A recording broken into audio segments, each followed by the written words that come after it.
Tomen asiento, por favor.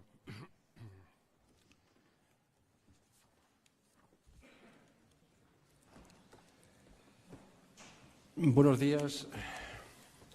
En cumplimiento de lo prevenido en el artículo 786, párrafo segundo de la Ley de Enjuiciamiento Criminal, que exige dar una respuesta a la audiencia alegatoria relacionada con derechos fundamentales que ha sido objeto de debate a lo largo de esta semana, vamos a anticipar que vamos a centrarnos en aquellas cuestiones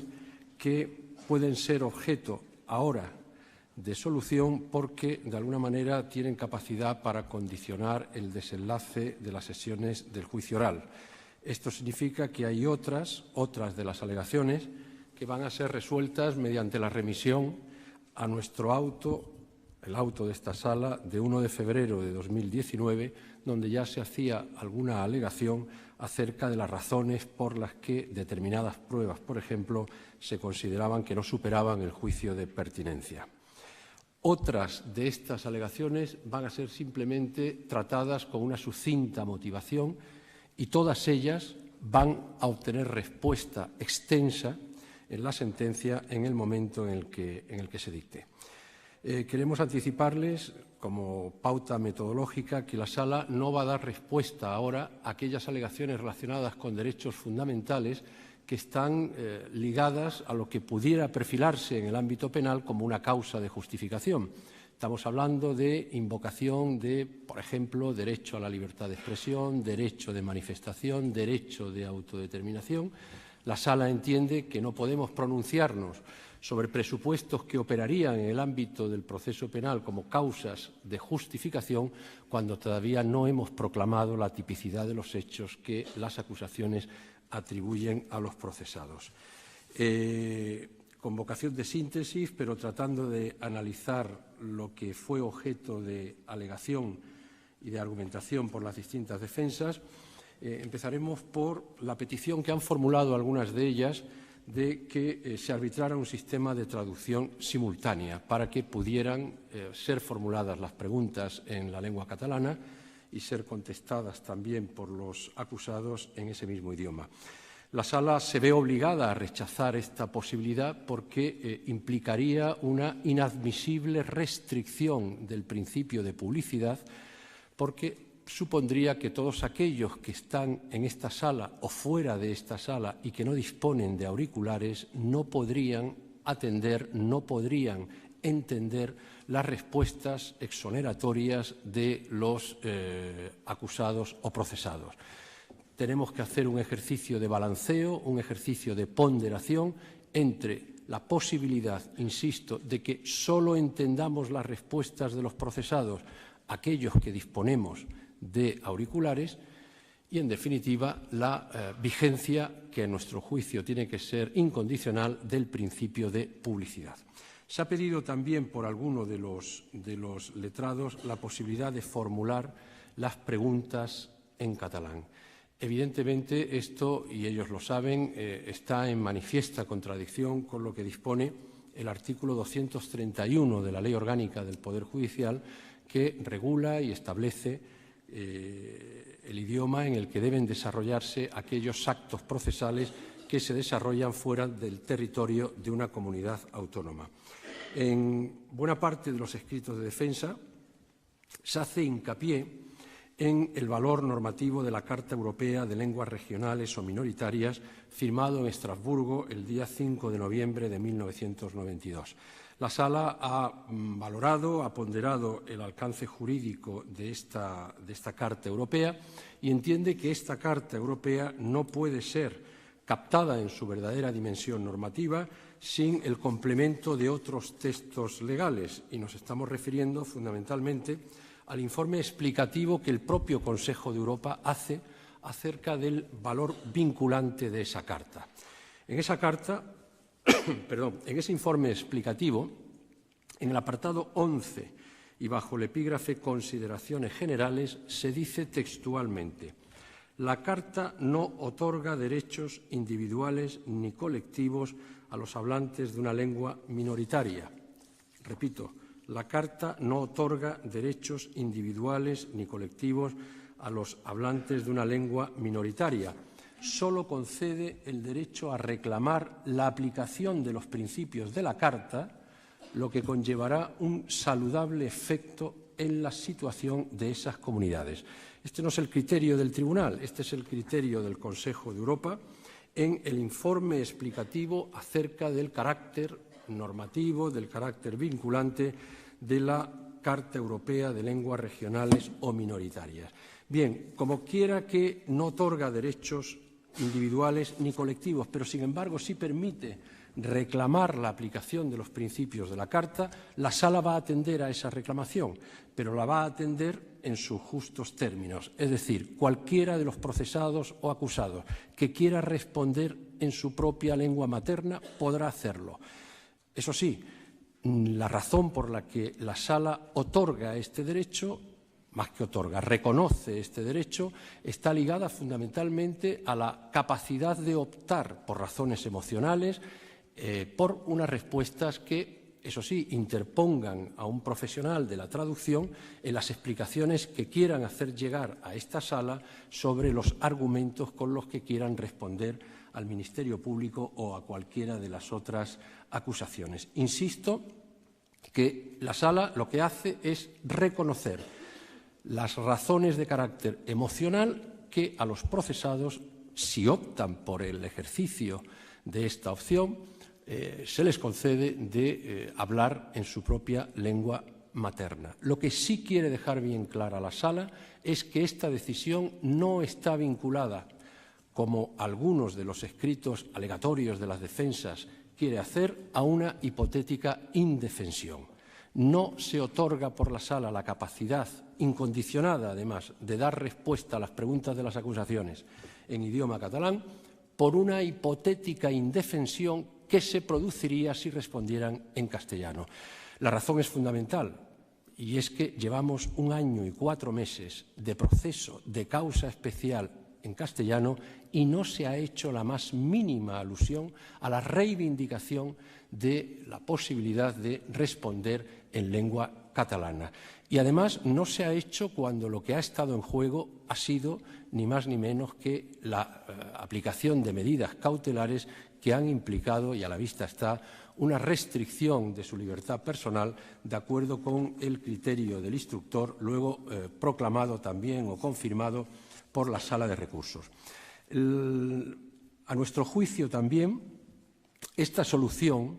es de alguna manera coherente con otros 2 documentos que para nosotros tienen un valor especial, y es el informe sobre el cumplimiento por España de esa Carta de Lenguas Regionales o Minoritarias. En ese informe,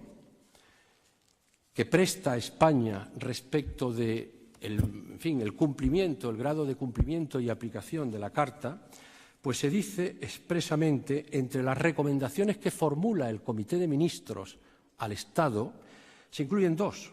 Se dice que se sugiere, estamos hablando de un informe,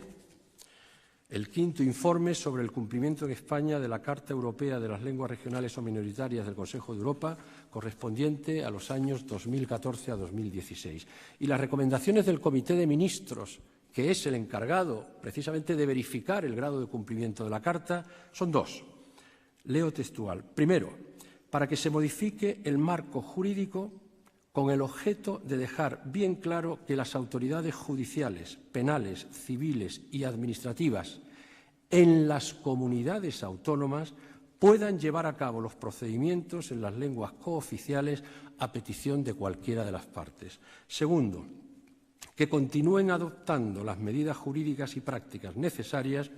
para garantizar que una proporción adecuada del personal judicial destinado, repito, en las comunidades autónomas a las que sea de aplicación el artículo 9 de la Carta, tengan capacidad para trabajar en las lenguas pertinentes. El propio Consejo de Europa constata el grado de cumplimiento de los deberes derivados para el Estado de esa Carta Europea y hace 2 sugerencias que, como todos ustedes, letrados de la defensa, habrán podido comprobar, se limita a lo que constituye el ámbito de la comunidad autónoma, lo cual, por otra parte, es perfectamente congruente con lo que proclama el artículo 231 de la Ley Orgánica del Poder Judicial. Pero no se trata de este informe, que está suscrito por el Ministerio de la Presidencia y para las administraciones territoriales, insisto, correspondiente a los años 2014 a 2016. Existe también el informe sobre la aplicación de la Carta Europea de Lenguas Regionales o Minoritarias en Cataluña de los años 2006 a 2008. Este informe no está suscrito, reitero, por un órgano de la estructura administrativa del Estado, sino que está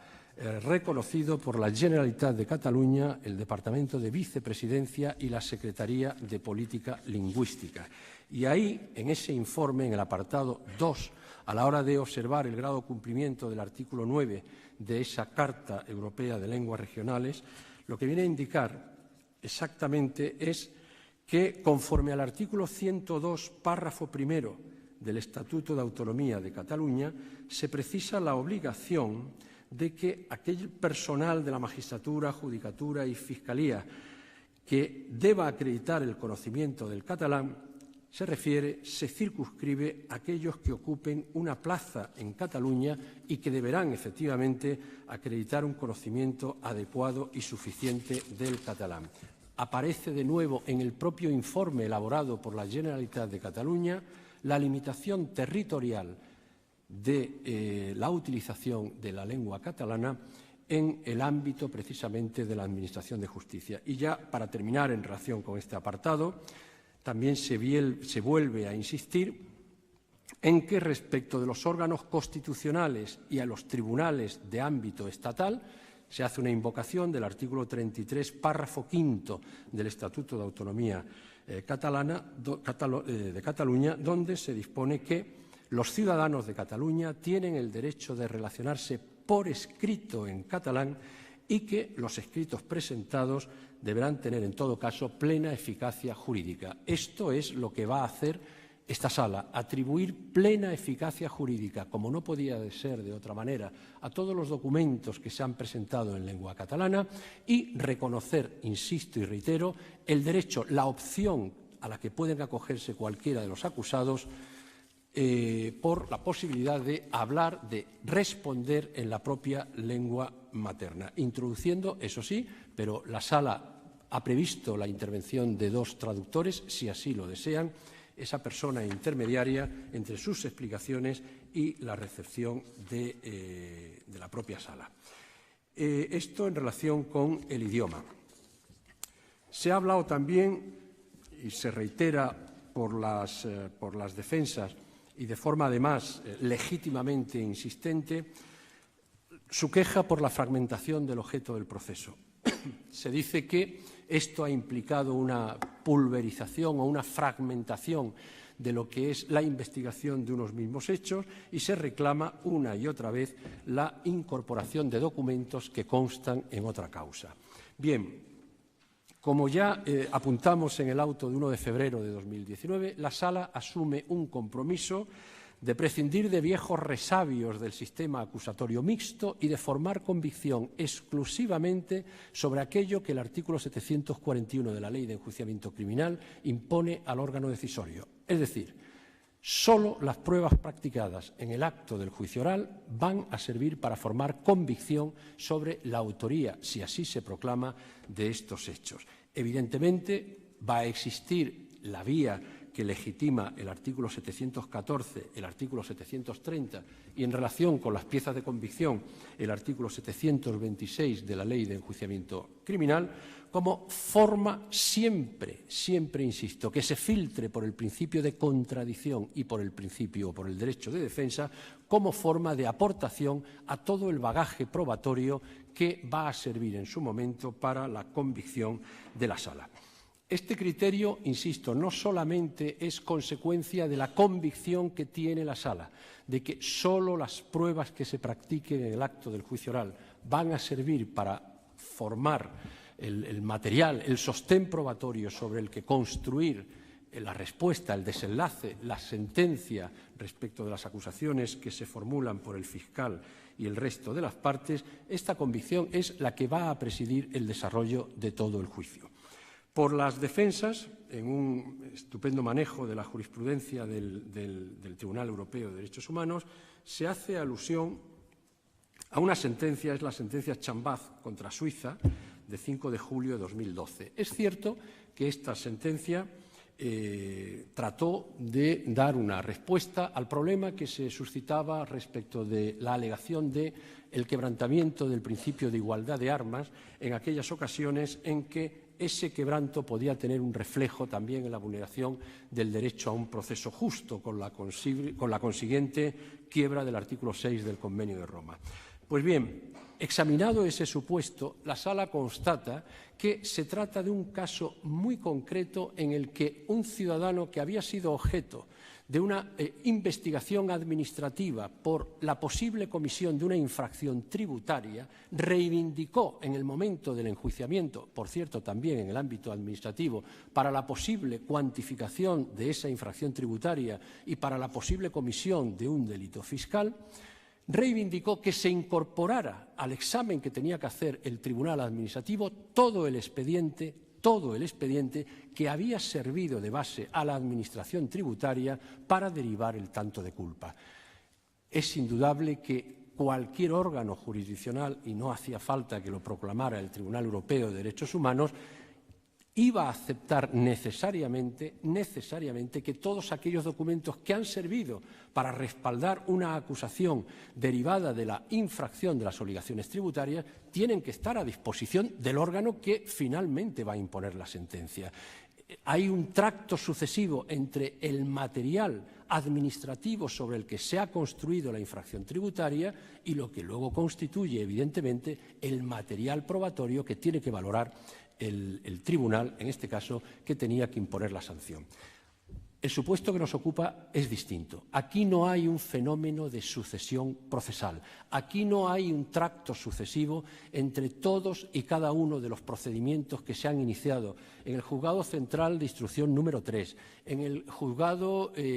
número 13 de Barcelona y los que aquí, o el procedimiento que aquí se está siguiendo. Miren, la Sala tiene la plena seguridad de que cada uno de esos procedimientos fue objeto de un acto de incoación singularizado contra personas también singularizadas y sin que se produzca ningún tipo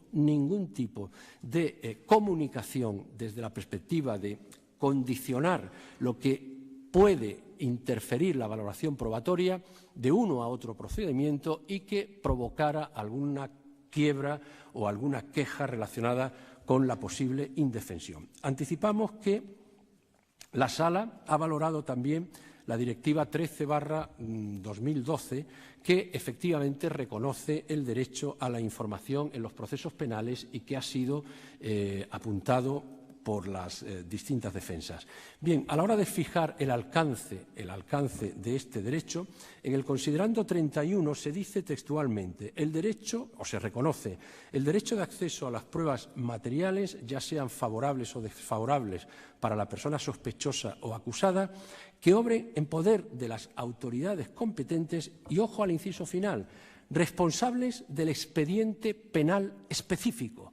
Este es el vocablo, responsables del expediente penal específico. Es decir, reconoce, en línea con lo que establecía la sentencia del Tribunal Europeo de Derechos Humanos, un reconocimiento, insisto, reconoce un derecho al acceso a todos aquellos documentos que obran en un expediente que va a ser valorado por un órgano decisorio para dictar sentencia. Pero lo que no reconoce es el derecho, si me permiten la expresión,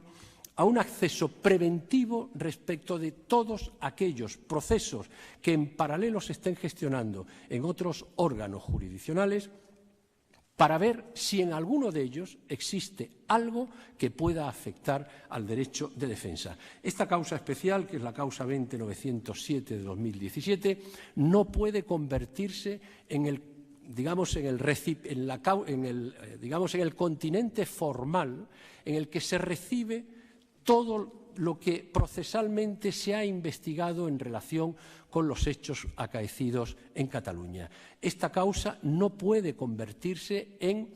el destino incondicionado de otro tipo de procedimientos que están siguiendo otras vicisitudes en relación con otros procesados. Esto provocaría un aluvión documental si trajéramos todo aquello que se está investigando en la Audiencia Nacional, todo aquello que se está investigando en el Juzgado número 13 de Barcelona, provocaría una aluvión documental que generaría, si me permiten la expresión, una metástasis verdaderamente documental y procesal que estamos convencidos que provocaría para todos los propios procesados una merma de su derecho de defensa. Los procesados saben que de lo que se les está acusando es de lo que está aquí, en esta causa, y que todos y cada uno de los documentos que van a ser objeto de incorporación, porque así lo han pedido las acusaciones, van a ser filtrados por el principio de contradicción y por el derecho de defensa. Se ha pedido también por las defensas la suspensión del procedimiento para que se terminen de incorporar a esta causa todos los documentos que han sido objeto de reclamación. La Sala está especialmente concernida con lo que es la vigencia del derecho a un proceso sin dilaciones, que reconoce, como no podía ser de otra manera, a los procesados y, en definitiva, al derecho a ser enjuiciado en un plazo razonable. Lo que no vamos a hacer es, por aplicar un determinado criterio de ordenación del procedimiento, que esto represente una quiebra de su derecho de defensa. Para evitar esta circunstancia, la Sala anticipa que va a reconocer todas las capacidades de alegación, todos los argumentos de defensa que quieran esgrimir los procesados y, lo que es más importante, estamos incluso abiertos a la posibilidad de que, si transcurrido el término del interrogatorio todavía faltaran documentos en ser incorporados, abriríamos un segundo momento de interrogatorio limitado exclusivamente a esas preguntas que ustedes han podido imaginar, concebir o considerar absolutamente pertinentes para defender la inocencia de sus defendidos y que, por falta de incorporación de estos documentos, pues todavía no pueden formularlas. Insisto que, una vez terminado el interrogatorio de cada uno de los procesados, todos aquellos aspectos que hayan podido quedar en el tintero como consecuencia de la imposibilidad de interrogar sobre documentos que no se han incorporado a la causa darán lugar a una nueva apertura de otro momento, de otro episodio relacionado con la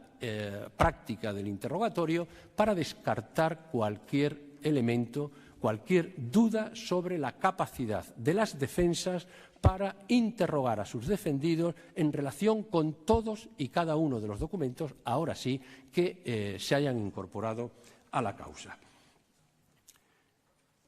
Por otra parte, en cuanto a la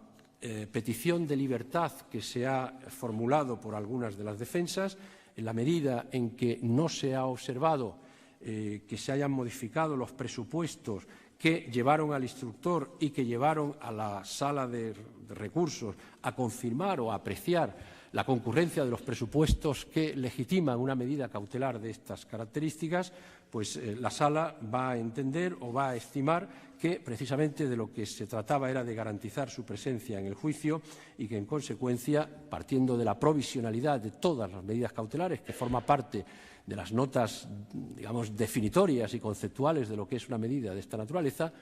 la Sala no va a aceptar esas alegaciones como determinantes de la libertad de los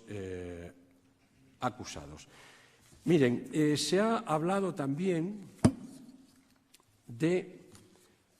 la colocación de los acusados para hacer más efectivo el derecho de defensa. Algunas de las partes lo han solicitado expresamente, otras no. Lo que hemos podido percibir en la sala es el permanente esfuerzo de los acusados en las sesiones anteriores por comunicarse con sus abogados e incluso intercambiarse documentos. Si alguno de los procesados considera que su defensa es mucho más efectiva, es mucho más directa, colocándose en los sillones que están reservados en la parte de atrás, pueden hacerlo sin ningún problema. Lo que sí es cierto es que aquellos que opten por permanecer donde ahora están no pueden seguir en el trasiego de documentos y con lo que es la interrupción del desarrollo normal de la sala, pues con contactos permanentes que, insisto, se pueden evitar simplemente colocándose con una proximidad física al letrado que está ejerciendo el derecho de defensa. Esta decisión, saben ustedes, que no tiene otra cobertura que la concebida por el autor de la ley del jurado para las personas que son acusadas en ese marco procesal, pero la sala no quiere poner ningún límite a la posibilidad de que un contacto físico próximo con el letrado permita un ejercicio más efectivo del derecho de defensa. Se ha alegado también, en relación con los testigos protegidos, que quieren conocer la identidad de los testigos protegidos y evitar cualquier clase de contacto que pueda haber, o mejor dicho, cualquier clase de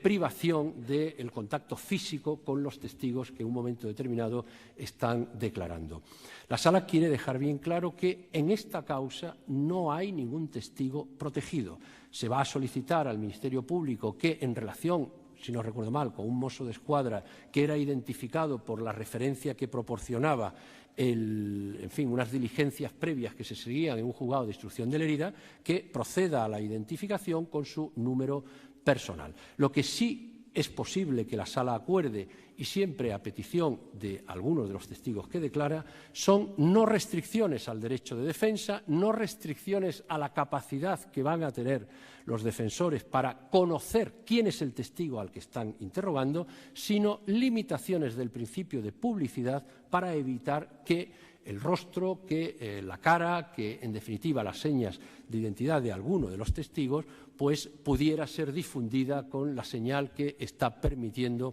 el seguimiento en streaming, el seguimiento en televisión de este juicio. En cuanto a las alegaciones sobre cuestiones prejudiciales, la sala toma nota de estas peticiones, pero considera que no se dan los presupuestos del artículo 267 del Tratado de Funcionamiento de la Unión Europea para que suscitáramos ahora una cuestión prejudicial. En cuanto a la aportación que se ha solicitado por escrito de un vídeo donde se recogen las declaraciones de una secretaria de Estado y que podrían afectar al derecho a la presunción de inocencia, la sala quiere dejar bien claro que conoce, como no podía ser de otro modo, el significado y el ámbito del derecho a la presunción de inocencia, entendido como una regla de tratamiento no solo frente a los tribunales, sino también frente a lo que puede ser cualquier representante de los poderes públicos, que tienen que proclamar siempre que se refieran a los acusados o procesados en este y en cualquier otro procedimiento la inocencia de los que están soportando una acusación penal. Somos conscientes de ello, pero entendemos que en la medida en que se trata de documentos que no se han generado en el proceso, de documentos que en modo alguno van a servir para formar convicción por nuestra parte sobre la acusación que se formula por el fiscal y el resto de las partes respecto de los acusados, la sala rechaza la incorporación de ese vídeo, entendiendo además y poniendo de manifiesto que ninguno de los miembros de la sala lo ha visto y puede prescindir perfectamente de las valoraciones que ahí se incluyen sobre la autoría o sobre la inocencia o la culpabilidad que anticipadamente se atribuye de forma injusta a los acusados. Respecto de peticiones ya más concretas del letrado del señor don Jordi Sánchez, la sala acepta la prueba documental propuesta con el número 7, relacionada también con que se admitan un pendrive con imágenes del 1 de octubre, se incorpora y va a ser objeto de valoración. Admite también el informe que se ha presentado sobre el contraste, el informe de las unidades de emergencia, sobre el contraste del número de heridos en relación con otras actuaciones, en fin, sobre otras manifestaciones que se han podido desarrollar en Cataluña, con lo cual se aceptan las dos propuestas probatorias que acabo de comunicar. Se ha alegado también problemas técnicos por parte de algunos de los defensores acerca de su capacidad de acceso a documentos que obran en la nube. La Sala es consciente que durante la instrucción estos problemas se suscitaron. Para su solución se activó digamos, la ayuda técnica del Ministerio de Justicia y, según los informes del Ministerio de Justicia, esas dificultades estaban derivadas de un problema de incompatibilidad entre sus ordenadores personales y el sistema operativo que estaba empleando el Ministerio. Estos problemas fueron subsanados. Esos problemas hoy no pueden generar, más allá de disfunciones episódicas o puramente coyunturales, ninguna merma del derecho de defensa. Todos tenemos que admitir que este procedimiento se está siguiendo en un formato digitalizado, pero si se hubiera prescindido de ese formato digitalizado, el verdadero contenido documental estaría ahí, en esos papeles, en esos metros cúbicos de papel que se esconden detrás de las sillas que ahora ocupa el Ministerio Fiscal. En consecuencia, no hay indefensión, no ha habido indefensión porque esas dificultades técnicas han sido subsanadas y siempre ha tenido la defensa la posibilidad,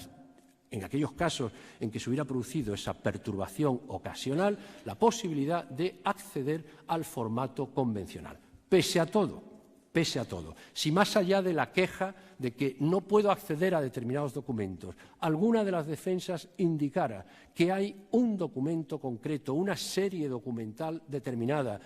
un grupo de documentos oficiales, privados, de cualquier naturaleza, sobre los que ustedes quieren formular una alegación y que no encuentran en la nube, no tengan ninguna duda, no tengan ningún reparo en formularlo, en reivindicar con indicación exacta de aquellos documentos que están menoscabando o que están obstaculizando su derecho de defensa. También se ha alegado el hecho de que ha habido un problema con el acceso a los partes médicos, los sobres donde se contenían los partes médicos de algunas lesiones que habían sufrido los agentes de policía. La Sala accede también a la plena disponibilidad de esos partes médicos, si bien la Secretaría se encargará de borrar los datos de identidad de esos agentes y serán sustituidos por su número y por su número profesional y por la unidad de destino en la que presten sus servicios. Se ha reiterado por algunas defensas su protesta por el hecho de que hayamos rechazado la posibilidad de declaración del señor Puigdemont y algunos otros procesados ahora declarados en rebeldía como testigos. Estamos convencidos que la trayectoria profesional y jurídica de la mayor parte de los letrados, de todos los letrados que ocupan hoy el estrado, les permite conocer la respuesta. En un proceso penal no se puede cambiar el formato con el que uno comparece. No se puede venir por la mañana de acusado y por la tarde de testigo. Esto es inviable, es conceptualmente imposible en nuestro proceso penal. Cuestión distinta es que aquellos imputados, investigados, que están como tales en otros procedimientos distintos, puedan ser llamados a eso sí, como testigos. Y, por supuesto, con la prevención de que podrán reservarse la respuesta, podrán no responder. En definitiva, podrán exonerarse del deber de decir verdad que incumbe a todo testigo si la respuesta puede afectar a su condición de imputados en otro procedimiento. Pero seamos serios, en un procedimiento penal no se puede ser al mismo tiempo procesado y testigo. Esto es así. Y el cambio de formato no lo puede otorgar la Sala porque las defensas entienden que es fundamental para, en definitiva, la validez o, de alguna manera, la plenitud de su derecho constitucional a valerse de los medios de prueba que considere oportuno. En cuanto a la petición de alguna de las defensas de que se restrinja por falta de legitimación la capacidad de la Abogacía del Estado para formular el escrito de acusación por el delito de sedición, la Sala entiende que en el momento en el que se analiza el escrito de acusación de la Abogacía del Estado, se observa que el delito de sedición está construido a partir de una relación concursal con el delito de malversación. Esa relación concursal, malversación, sedición, otorga una unidad conceptual al delito que no nos permite fragmentar la legitimación y decir, mire usted, lo que la Abogacía del Estado considera, que son gastos expresivos de una administración desleal en relación con un referéndum, usted del referéndum no puede decir absolutamente nada. Insisto que es el acta acusatoria que con carácter provisional formula la Abogacía del Estado. La Sala se limita simplemente a constatar que hay una unidad conceptual derivada del tratamiento concursal que obliga a no permitir o no atender la reivindicación de algunas de las defensas de que se le restrinja la capacidad de alegación solo al delito de malversación. La defensa del señor Turull pedía que se aclarara si efectivamente se había admitido o no el bloque documental señalado con el apartado 6, párrafo primero. Se admite, se ha admitido, que se descarten las dudas. La defensa del señor Cuixart pedía la expulsión de la acción popular, en este momento ejercida por el partido político Vox, a partir de la idea de que en el escrito de acusación se hacían añadidos ideológicos que perturbaban lo que era, el significado de un escrito acusatorio tal y como exige el artículo 650 de la Ley de Enjuiciamiento Criminal. Incluso se sugería, con cita de un auto de esta Sala, la posibilidad de que la Sala excluyera todos aquellos aspectos que son impropios del relato fáctico que pretende ser el soporte a una determinada acusación. Bien, la Sala cree que en este momento de la causa no podemos zambullirnos en ningún escrito de acusación para con un criterio selectivo decir esto sí, esto no. Estamos convencidos que esto no contaminaría nuestra imparcialidad objetiva, pero para evitar cualquier atisbo, para evitar cualquier riesgo de que la Sala perfeccione el escrito de acusación con un criterio selectivo, sustituyendo o prescindiendo de afirmaciones de claro contenido ideológico, para evitar ese riesgo, la Sala no va a aceptar esa alegación, pero lo que sí quiere dejar bien claro es que el interrogatorio de las acusaciones y, por supuesto, también de las defensas va a ser un interrogatorio que solo va a poder centrarse en los aspectos fácticos. No va a ser posible un debate ideológico sobre precisamente la posición, la actitud de carácter ideológico que cada uno de los acusados o la representación de la acusación popular pueda en ese momento encarnar. En consecuencia, el escrito de la acusación popular no va a ser tocado por este tribunal. Es cierto que eso que se citó como precedente tiene evidentemente un valor interpretativo, pero se olvida un dato clave, que en ese caso quien podía realizar esa tarea era el instructor, que no iba a formar parte de la Sala. En consecuencia, en la medida en que un instructor que no iba a formar parte de la Sala y no tenía ninguna incompatibilidad funcional entonces para luego dictar una sentencia absolutoria o condenatoria en función de los elementos de prueba, se podía permitir la posibilidad de filtrar y de prescindir de algunos contenidos extravagantes e impropios de lo que es un escrito de acusación. Se pide por la defensa, si no recuerdo mal, también del señor Cuixart, que se excluya el delito de organización ilícita al no tener una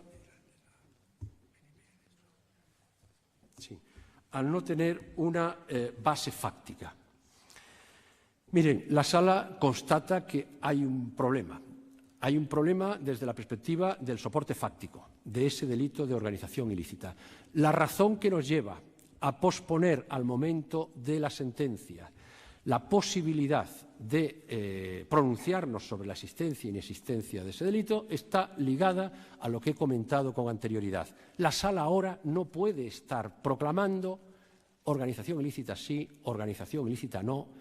Esto evidentemente comprometería, por lo menos en términos, externos, comprometería lo que es la necesidad de que la Sala no tome contacto con lo que es el escrito de acusación, más allá de la valoración de su verdadero respaldo o su falta de respaldo a partir de la práctica de la prueba. Por la defensa de la señora Forcadell se solicitaba la traducción de todo un conjunto de documentos de carácter, que están incorporados a la causa y que están en catalán. En principio, vamos a entender que, conforme al artículo 231, párrafo cuarto de la Ley Orgánica del Poder Judicial, esos documentos tendrán plena eficacia sin necesidad de ser traducidos. Esto sí, si alguna, a lo largo del desarrollo de las sesiones del juicio oral, la defensa de la señora Forcadell entiende que uno de esos documentos puede provocar una falta de entendimiento por la Sala como consecuencia de algún error terminológico, del carácter anfibológico que pueda tener una u otra expresión, no tendrá ningún inconveniente la Sala de que se centre parte de su defensa precisamente en la indicación de aquel documento concreto que considere que es fundamental desde la perspectiva de los interrogatorios o desde la perspectiva de su propia significación documental, y en su caso procederíamos a la traducción. También se ha hablado y se ha insistido de forma reiterada, en la necesidad de que la Sala investigue las direcciones IP de determinados perfiles de Twitter que las defensas atribuyen a dos de los testigos o tres de los testigos que van a comparecer. Miren, la Sala no tiene capacidad ahora de ejercer una función de investigación para comprobar el perfil ideológico de unos o de otros de los que han intervenido en la investigación de los hechos. Pero entiende la Sala que esto no va a provocar ninguna quiebra de lo que ustedes quieren sostener, que es la falta de imparcialidad de algunos de los que, como representantes de las instituciones públicas, intervinieron en la investigación, porque estas dos personas van a comparecer aquí como testigos y van a comparecer aquí bajo juramento, y ustedes le van a poder preguntar y la Sala va a poder valorar la credibilidad de si efectivamente esos perfiles corresponden o no corresponden a esa persona. Bien, la defensa de doña Dolores Basa ha solicitado un informe, la incorporación de un informe de la Administración General del Estado y también de la Asesoría Jurídica de la Consejería de Economía sobre los gastos del referéndum que fueron trasladados al Juzgado de Instrucción número 3. Se acuerda la incorporación de ese informe, la solicitud de ese informe, y acordamos también, si así ha sido solicitado, la citación como peritos de quienes fueron los autores de esos informes para contrastar si efectivamente existieron o no existieron esos gastos y si hubo o no hubo una coincidencia con otros documentos u otros informes que se han incorporado a la causa. Por penúltimo, la defensa del señor Forn, el señor Melero, planteaba fundamentalmente la necesidad de que se admitiera una pericial relacionada con la aportación que podía hacer algún perito, alguna persona de acreditado reconocimiento en otros conflictos de naturaleza que considera la defensa similar al que se ha podido vivir en Cataluña, para que nos informara acerca de lo que constituye todo un dispositivo policial, todo un tratamiento de esas manifestaciones, etcétera, etcétera. La Sala no lo va a aceptar, pero no lo va a aceptar por una razón muy sencilla. Se propone como contraprueba a lo que se ha entendido como aceptación del informe de inteligencia que sí proponía el Ministerio Fiscal. El problema es que el informe de inteligencia no va a ser admitido, y se dijo en el auto nuestro, como tal informe de inteligencia. La Sala solo va a admitir, y vamos a ser inflexibles en esto, preguntas sobre hechos de conocimiento cierto. No va a admitir valoraciones personales sobre hechos que no son los que están siendo objeto de acusación y de enjuiciamiento. En consecuencia, quienes van a declarar, y así se dijo en nuestro auto de 1 de febrero, como testigos expertos, lo único que van a poder responder es sobre lo que vieron, sobre lo que percibieron por sus sentidos, filtrado a partir de su experiencia. No es una prueba de inteligencia. Sí sería una prueba de inteligencia la aceptación de ese perito, de ese responsable de las fuerzas de seguridad en el Reino Unido, porque a este señor sí le tendríamos que preguntar sobre hechos que no ha visto, sobre hechos que se limitaría a valorar a partir de su experiencia. Eso sería una pericial de inteligencia. La Sala, en la medida en que no admite la pericial de inteligencia, sino que lo condiciona al matiz que hemos dado respecto de la condición de testigo experto, estima que no es necesario que, frente a esa negativa a la pericial de inteligencia de la defensa, de la acusación, se oponga una pericial de inteligencia que no va a necesitar ese punto de contraste. Todo ello, por supuesto, sin perjuicio de que todas las preguntas que quieran formularse para hacer realidad ese derecho de defensa respecto de los responsables que han sido citados por el Ministerio Fiscal, pues podrán hacerse sin ningún tipo de limitación. Sin embargo, sí va a aceptar la Sala la petición que formulaba el señor Melero en el ejercicio de la defensa del señor Forn, acerca de la declaración del exministro don Juan Ignacio Zoido. Esa petición de comparecencia ante esta Sala sí va a tener el punto de contraste con las explicaciones que pudo dar en la Comisión del Senado, en la Comisión de Seguridad, y en la que hizo toda una serie de afirmaciones sobre la intervención policial el día 1 de octubre, que la Sala considera que puede ser de interés para el ejercicio del derecho de defensa que asiste al señor Forn y, en definitiva, para que las alegaciones de la defensa pues, puedan tener vigencia con total y absoluta plenitud. Si no se me ha olvidado nada, esto es lo que queríamos expresar. Insistir, reitero, en que no va a haber limitación de ninguna posibilidad alegatoria ni ninguna posibilidad de contradicción de los argumentos de las acusaciones por parte de las defensas. Y les reiteramos, queden tranquilos porque esta Sala solo va a formar criterio por lo que va a percibir aquí, en el acto del juicio oral. Precisamente para ello, no me interrumpa, perdón un segundito. Precisamente para ello vamos a iniciar el interrogatorio, vamos a proseguir el desarrollo del juicio con el interrogatorio del primero de los procesados que señalaba el Ministerio Fiscal. Miren, el turno de intervenciones, saben ustedes que no admite posibilidad de réplica, ni de dúplica, ni de alegación. Ayer tuvimos la posibilidad de una glosa, crítica o de adhesión a alguno de los argumentos de la defensa, que es una posibilidad que no está ni siquiera prevista. Saben incluso que esta extensión de la audiencia alegatoria es consecuencia precisamente de la necesidad de que sus posibilidades de defensa sean tratadas con el rigor que todos ustedes merecen, pero lo que no vamos a poder hacer es que ustedes ahora repliquen a nuestra decisión formulando un recurso implícito.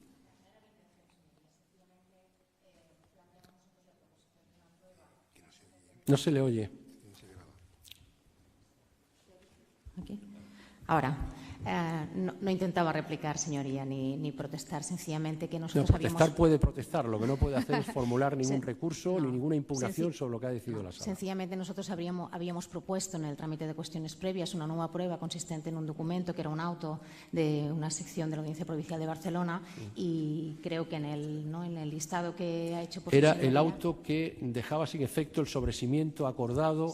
Sí, creo que no ha habido pronunciamiento. Pues mire, si lo quiere incorporar, pues se tiene por incorporado. En principio, todo ello participa de la misma naturaleza de la actitud de la Sala frente a documentos procedentes de otros procedimientos. Como usted comprenderá, la decisión que haya adoptado un órgano jurisdiccional en Barcelona acerca de unos hechos que no tienen conexión con lo que aquí estamos enjuiciando,